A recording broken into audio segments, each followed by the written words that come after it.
Today I'm going to show you 5 different ways to deal with those pesky serger tails that hang off the edge like this. So I'm going to show you 5 different methods and you can try them and see which one you like the best.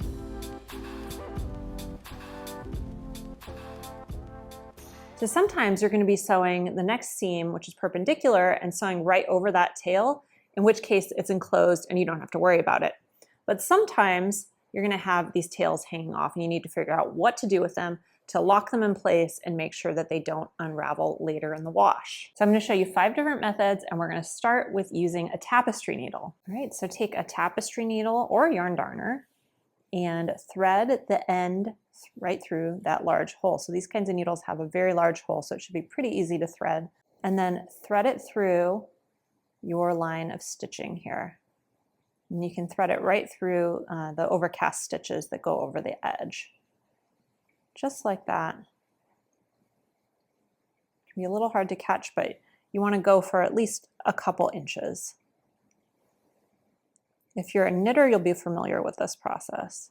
And once you've got it through, just pull it all the way through and you can trim off any excess. The next technique is to turn and serge. All right, so we're going to start by serging the edge as normal.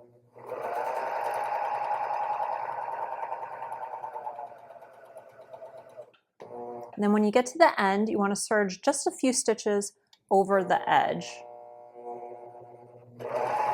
So we don't have a long thread tail, just a couple stitches. And lift your presser foot, take your fabric, flip it over, so those stitches at the edge get twisted, and you flipped it over completely.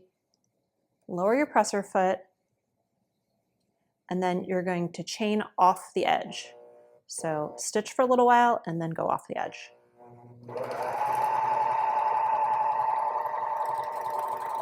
Chain off, clip, and you're done.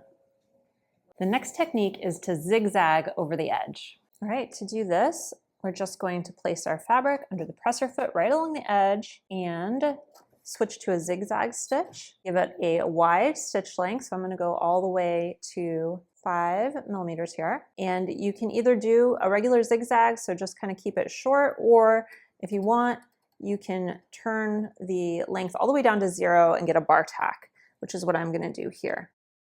And then just stitch a few times.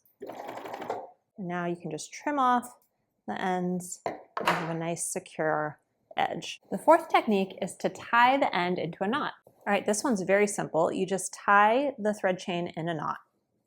So we're just going to tie it in a simple overhand knot.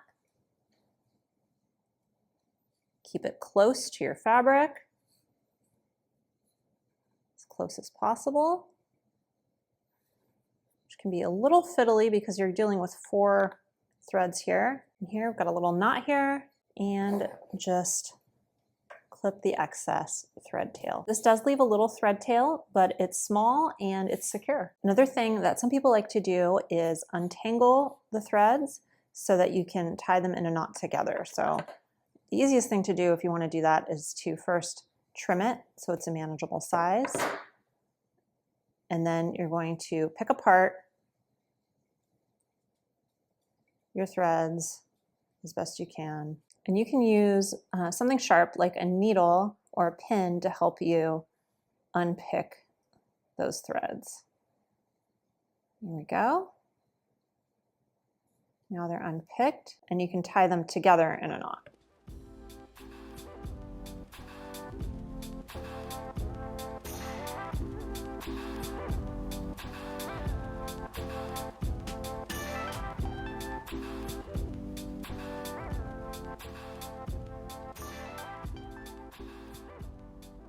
So this takes a lot longer, but it's a lot less bulky and very tidy. So the 5th technique I'm going to show you is specifically for necklines. So if you're sewing the neckline in a loop, you can use a garment tag to cover the edges. All you have to do for this is to apply your label over the serger stitches where the end, and just make sure that you're covering up those raw edges of the serger stitches. This adorable label came from our friends over at Blackbird. All right, so those are 5 methods that you can use to finish off your serger tails.